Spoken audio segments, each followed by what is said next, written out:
Federalist number 51. What's James Madison saying in that? He has this idea: ambition must counteract ambition. Basically, he says that we need to give each branch the structural ability and the motivation to protect their own turf, and also to provide oversight over the other branches. This notion that ambition must counteract ambition is central. Essentially, each branch should want to protect their own prerogatives, regardless of any ideological commitments they have beyond that, over another branch. By that I mean, say you're a member of Congress. Your loyalty should be to your authority as a member of Congress, not necessarily your loyalty as a Democrat or Republican or a representative of the state of Texas. He also has this notion of the compound republic, this idea that there are checks and balances not just at the horizontal level, that being between the three branches up in the federal government, but also through the vertical levels of our government, through federalism, right? The idea that states can check the federal government, local governments can check the states, and all variations therein. So this kind of double security of the compound republic. And finally, he notes that the primary check on the government is the people, the public, what they say, what they want, and their ability to check what the government is doing.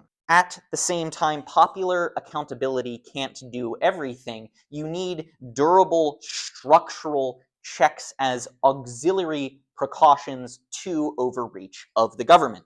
Remember, we don't want tyranny in our country now. In this notion here, you get a real fear from Madison that the legislature necessarily predominates the three branches of government. He has this fear that the legislature is most likely to be the most tyrannical branch because, it legislates, it makes the laws of the country, and so he adds an extra check in there, that being splitting it into a bicameral legislature. This is also why we see Article 1 as the longest article of the Constitution in its core body, simply because they need to spell out in detail exactly what Congress is allowed to do and what they are not allowed to do. Miller, this is your first academic political science article that I have assigned to you guys. We're going to start with their first key point that I think is a takeaway here, and that is that the US is a veto outlier by design.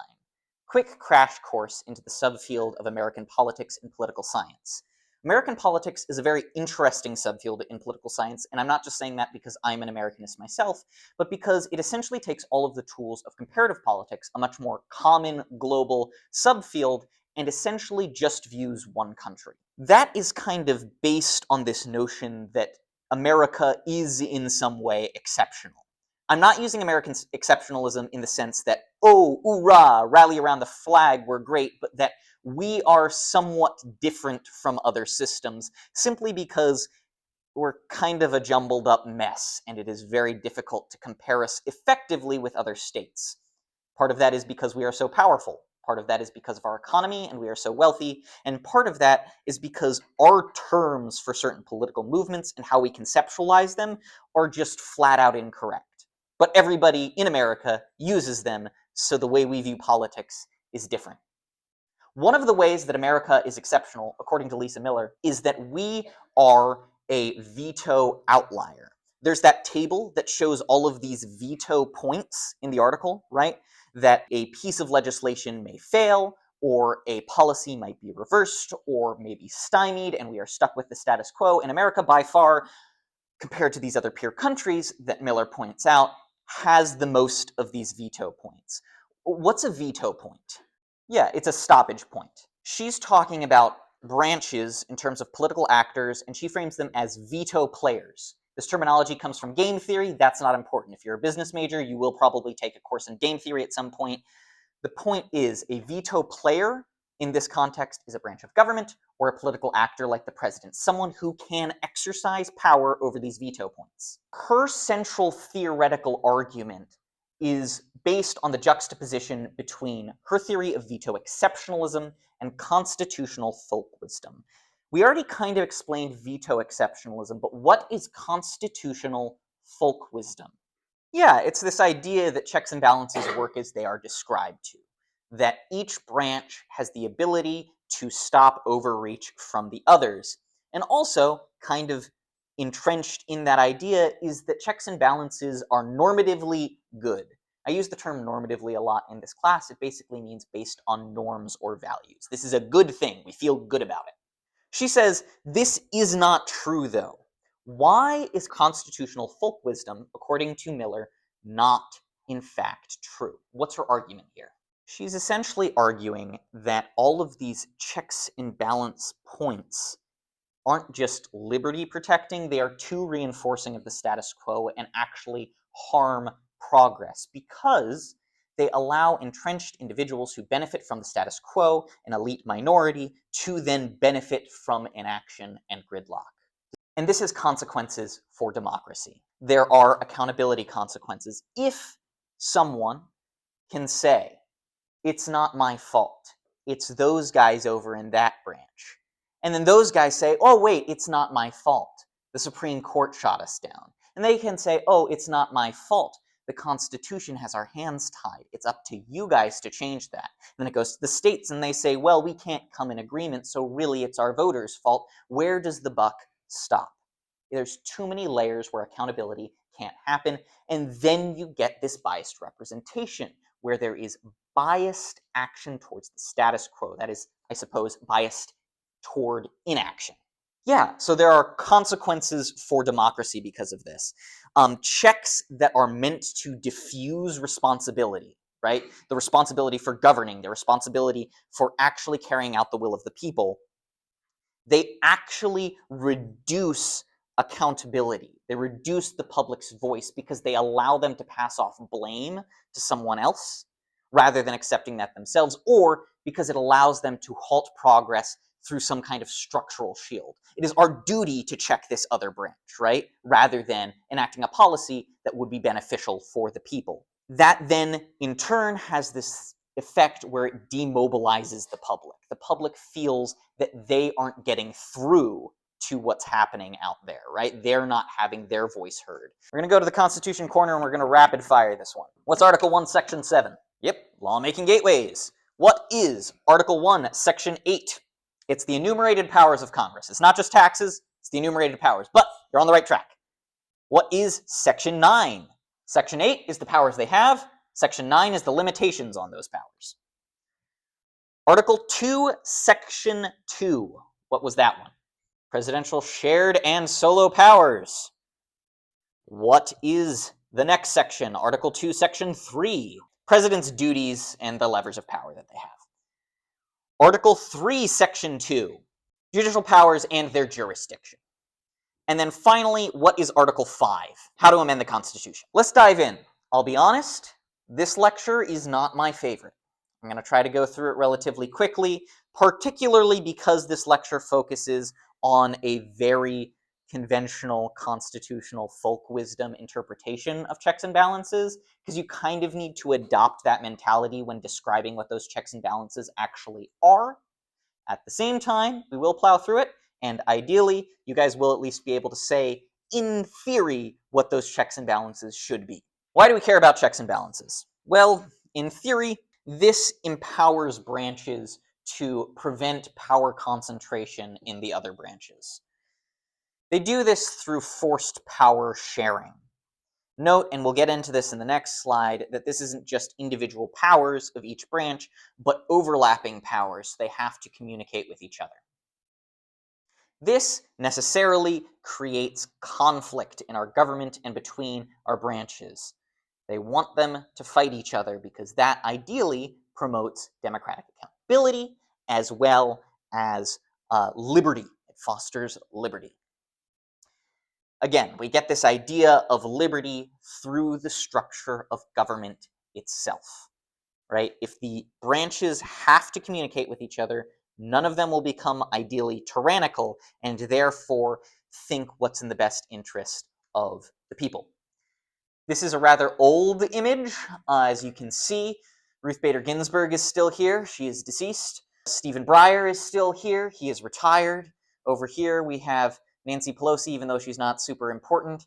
anymore, but I just thought it was really funny to see Donald Trump in a tug-of-war with Justice of the Supreme Court and Nancy Pelosi, and who I think is AOC, trying to wrest something from Chief Justice of the Supreme Court John Roberts and Neil Gorsuch. Just the thought of any of these individuals doing physical activity is deeply funny to me. There are two complementary notions in this that are the separation of power and checks and balances.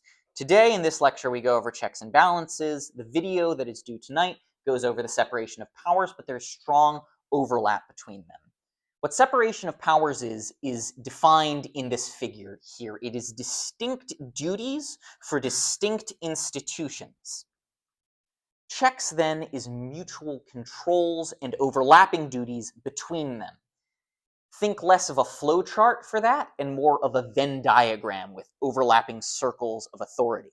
Again, that overlap between these is purposeful. It seems redundant, and Miller would argue its redundancies result in poor representation and governance, but that poor representation and governance ideally results in less overreach and tyranny. And ideally, what this also does is benefit the government in turn. It's not just for you, the people. It creates this notion of shared legitimacy. What do you guys think I mean when I say legitimacy? I talk a lot about this when we get to the judicial branch. In fact, there's an entire video that I created devoted to Supreme Court legitimacy. But the idea is that if these branches are each checking each other and there is structural accountability built into the structure of the government, that then leads to credibility among the public. If we see that these branches are acting against each other, then who are they acting on behalf of? Ideally, you and me. We think that they are legitimate, which then gives them some leeway to do certain things on the back end that, on their face we might not agree with, but we trust them a little bit more. This is in theory.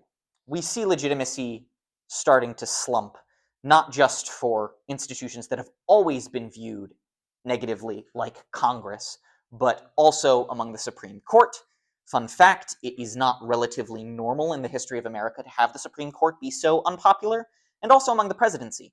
You always think that at least half the country hates them, but that's a relatively new invention, usually kind of starting around George W. Bush.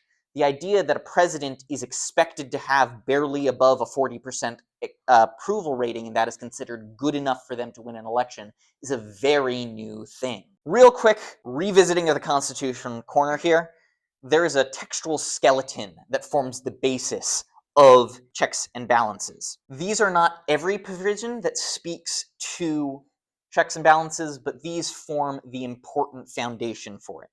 So first, you have Article 1, Section 7, which outlines the veto and the congressional override. We'll get more into this later.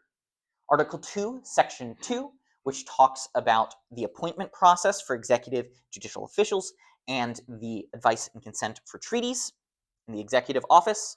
Article 3, Section 1, which we all know super well because I assigned it last class, outlines judicial authority and vests it into the Supreme Court rather than through the executive.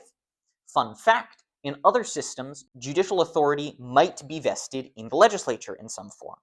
Britain, for example, did not have a Supreme Court until I think 2007. It was a subsidiary committee in their upper house of their legislature, the House of Lords. That's why their Supreme Court wears such dorky robes and wigs and stuff. I think we should bring wigs into the American system because I think that's really funny. And finally, you have the power of the purse outlined in Article 1, Section 9. That's the taxing and spending and revenue authority of Congress, as well as the oath clause that binds these officers to be loyal to and subservient to the Constitution. So what are some of these congressional checks? As I noted, they have the power of the purse and oversight. Whenever you hear about a congressional oversight committee, Congress has the power to compel such oversight. They also have the power of advice and consent.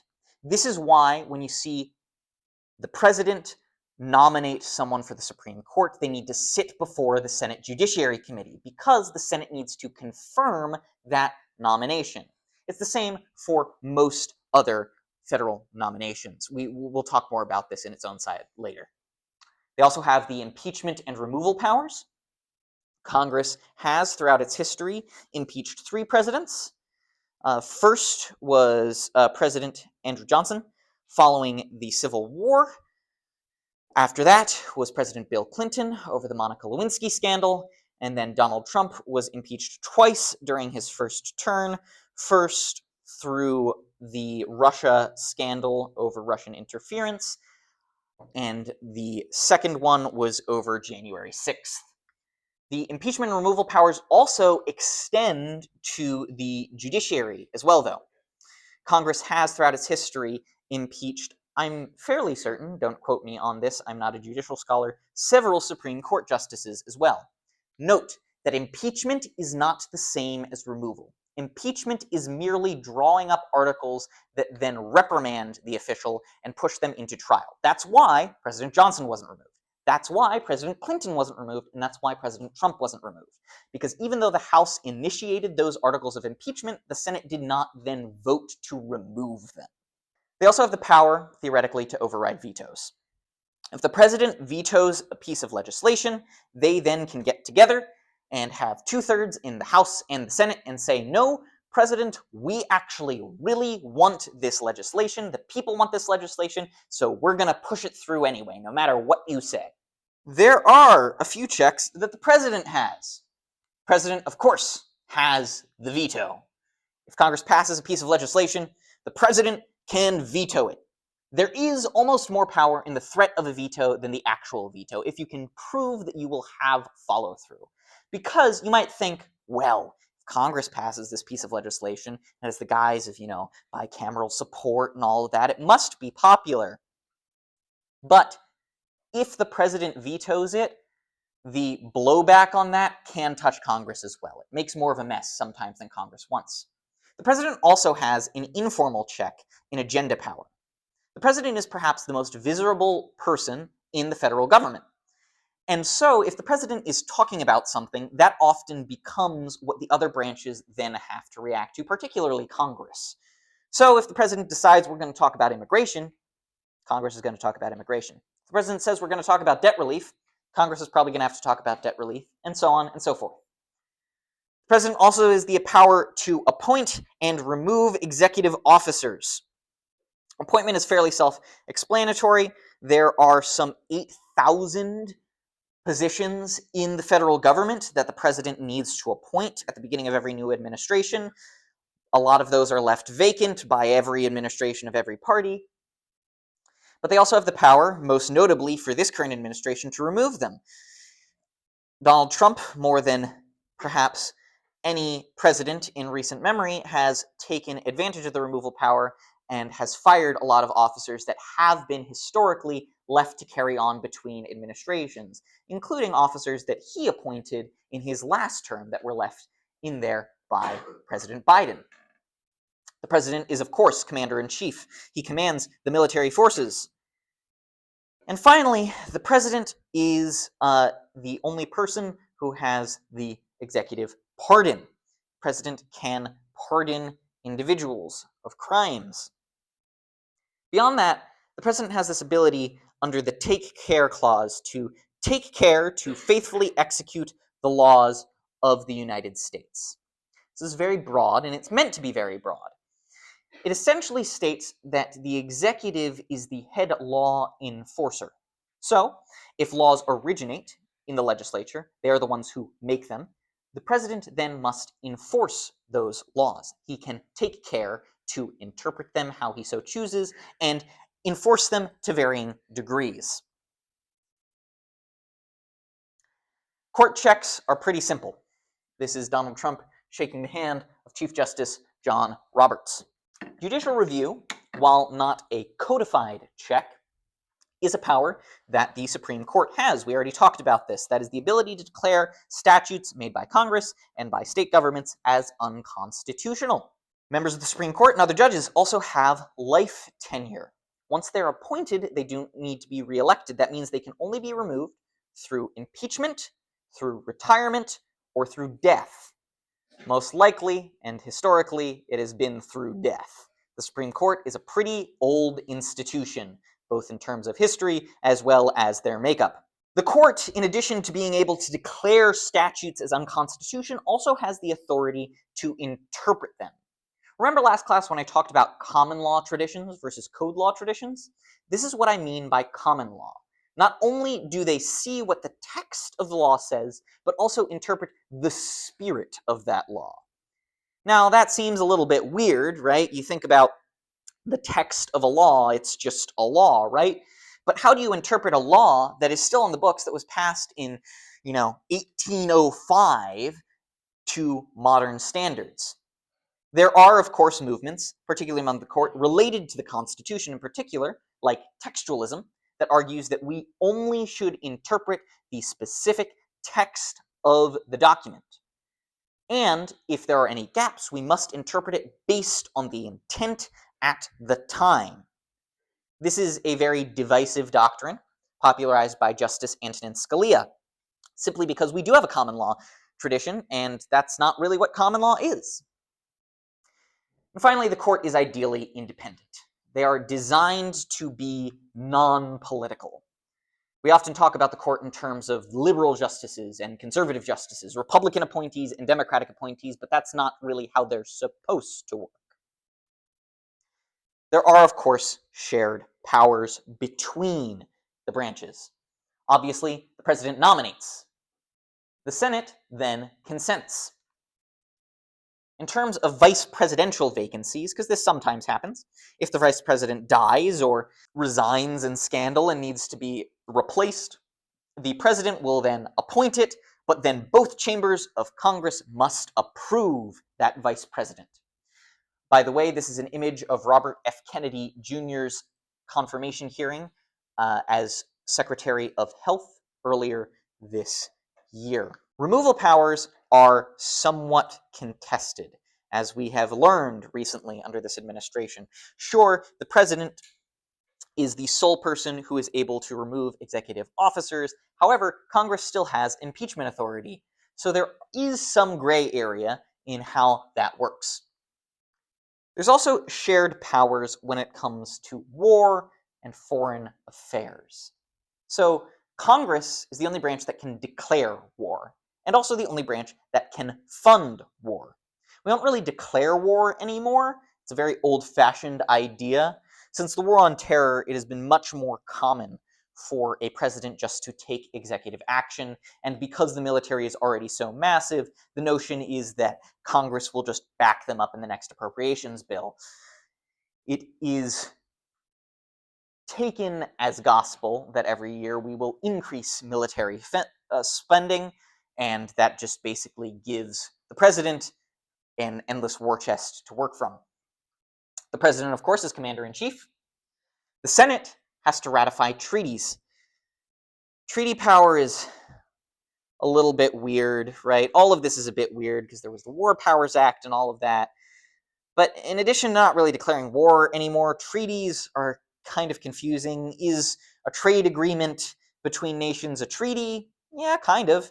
Is an agreement to halt nuclear production in some nation a treaty? Yeah. But also it could be argued that it isn't. There's a lot of gray areas in here. And of course, courts police the boundaries of foreign affairs. We saw this a little bit earlier this year when Donald Trump was passing all of his tariffs. Some courts found that some of his tariffs were beyond his scope of powers. He kind of ignored them, but that's neither here nor there. We're talking about ideals, not necessarily practice here. Oversight and investigations. Congress has the power to probe inquiries. Famously, recently, we had the Congressional Committee investigating January 6th. There are also executive prosecutions. You have the executive office that is the Department of Justice.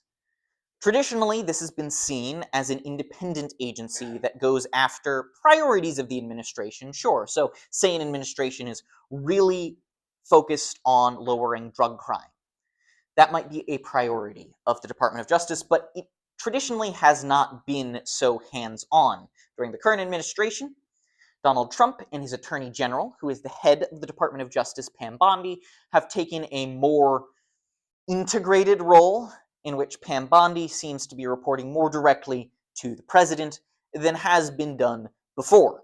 Congress also has the power to subpoena executive officers. They did this a lot during the first Trump administration. A lot of Trump officials kind of evaded these because there is such thing as executive privilege, right? The executive should not necessarily be investigated by another branch erroneously, because that just bogs down government and seems a bit too activist. Does that make sense? At the same time, if a congressional subpoena goes through, you can be held in contempt of Congress, which is a crime if you don't listen to that subpoena. The key point here, though, with all of these investigations is that information is leverage. We're going to talk about this a bit more when I get into power in Congress, particularly my power in Congress video. But information, particularly between the executive and the legislature, is the key currency here. Congress will enact these inquiries and push to subpoena individuals to gather information or to shed light on that information or to get the public to pay attention to that information, while the executive will often want to hold that information internally because having it out there invites public scrutiny. Finally, I want to talk about inspectors general. Inspectors general are weird. They basically do what Doge was supposed to do. They seek out waste, fraud, and abuse in executive offices. So they will do investigations if, for instance, there is systematic sexual harassment in an executive agency. Following January 6th, there was a famous IG report that talked about the systematic failure of various executive agencies to communicate information leading up to it with each other. They argued that the FBI and even the Park Service willfully withheld information from each other about a potential threat coming forward because they were loyal to their own institution rather than sharing that information for the better good of effective governance and delivery of service. There are, of course, trade-offs and norms. By design, our Constitution invites conflict. There's a faculty in our department who describes our Constitution as the Jerry Springer of constitutions. Who's Jerry Springer? Yeah, TV show host. He basically invite like this dude and his girlfriend and her sister and her husband and explain why the dude was sleeping with his girlfriend's sister and that their baby wasn't actually his, and it just always ends with them beating each other up and like a lot of bleeping of swearing and everything. It's brain rot before brain rot existed. And then Jerry just kind of stands to the side like this and watches and just, yes, the human condition is violence. The Constitution wants this to happen, but between the branches. When you hear about gridlock and competition and all of these things, James Madison would look at that and say, yes, it's working. Because he wants to invite these arguments between energy and restraint. How far should the government go? Efficiency versus gridlock, right? Maybe some degree of slow-rolling policy is good so we don't accidentally do something that is damaging or not thought through. Additionally, there are these debates that perhaps Madison did not intend about formal powers and norms. Because the Constitution is so short of a document, not every formal power is listed in there. Take, for example, the bureaucratic rule-changing process. Most actual laws that impact you are not necessarily passed by Congress, but rather statutes that are then interpreted and iterated by bureaucratic agencies, that then, when they want to change those things, open it up to public for notice and comment periods, and then just change them. It's the bureaucracy essentially legislating because there's too much that needs to happen. None of that is listed in the Constitution. And one of the big arguments about these trade-offs and norms is, we're fearing whether one of the branches is going to overreach, and maybe do we end up giving another branch too much power in response to counteract the power that they had, so they then don't really have power. When talking about checks and balances, we also have to talk about the states, right? What Madison was talking about in Federalist 51, these two areas of power. States introduce more veto players. Remember what Miller was talking about with veto players? These are more areas where states can choose to agree with or disregard certain federal statutes. This happens a lot now. Think about Gavin Newsom's feud with President Trump, but also earlier in, for example, the Obama administration with adoptions of Medicaid expansion and Obamacare. The notion here is that greater distance between these states forces broader coalitions. In practice, this then turns into blue states versus red states, and purple states are caught in the middle. Divided government then amplifies these effects of inaction. Does anyone know what I mean when I say divided government? Divided government is when one branch, let's take the example of the president, is of one party. Say he's a Republican. And then another branch, Congress, for example, both the House and the Senate would be Democrats. That is divided government between two parties. This is very common in purple states. Does anyone know what I mean when I say a purple state? You guys know what I mean when I say that? It's a state that swings between Democratic and Republican governance. It's not just solidly Republican like South Carolina or solidly Democrat like Massachusetts. Divided government complicates things. When you have a party that is ideologically entrenched or partisanly loyal to some idea that is in opposition to another branch, solely because of their party affiliation. And this is compounded when you have a state that might be under one kind of governing. For example, Gavin Newsom in California is a Democrat, and the federal government, which is by and large entirely conservative now, including the court, is under another party. This design of federalism, checks and balances, and separation of powers shapes outcomes then in the states and nationwide. When I say that, I don't just mean what policies pass and how they look, but also how political actors, veto players, and the like behave. You might have one party act a certain way, party as in single actor, think of it as a governor, act in a certain way because they know that the federal agency they have to go against is Republican-led.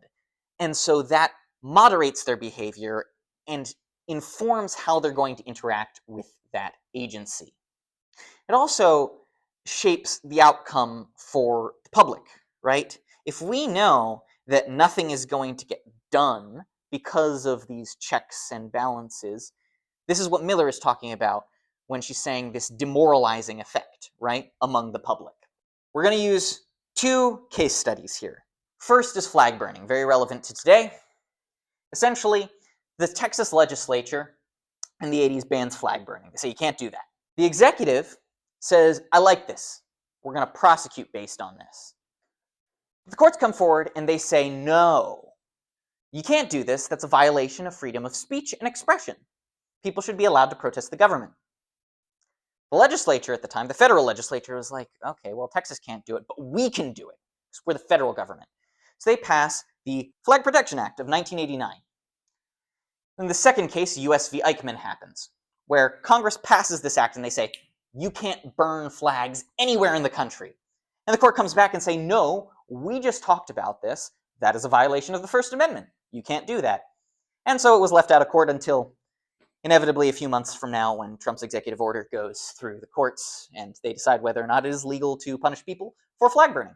The other example is the legislative veto through INS v. Chadha. This one's a little bit more complicated. Essentially, historically, Congress had couched into the laws that they passed these notions of one-house vetoes. Basically, if the president decides to enforce our law that we pass in a way we don't like, one house can kind of get around it by saying, no, that's not how the law was supposed to be passed. We don't like how you're interpreting this statute. This was a deportation issue. The House overturned the Department of Justice's suspension of an immigrant's deportation using such a veto. And the court responded and said, whether you agree with this deportation order or not, the method that you're doing this through this one-house legislative veto, is unconstitutional. The president has authority over the Department of Justice and therefore immigration. They have foreign affairs power in this area. What this does is retroactively, it impacts hundreds, some 200 statutes involving war powers and foreign aid, and really just makes things a mess. And Congress continues to try to put these in, but they keep getting struck down. So again, we have an example of the president and the court stepping in and stopping congressional overreach. So why does this matter? Ostensibly, checks and balances prevent tyranny. We know this. It hopefully forces bargaining between branches. If each of them are invested in protecting their own institutional prerogatives, they should want to negotiate with the other branches and among themselves. It ideally protects the rights of the people because hopefully some of the branches might be on your side if the others are not. And finally, and I cannot emphasize this enough, it is harder to govern, and that is, to the framers, a good thing. Whether all of this worked out, that's up for debate.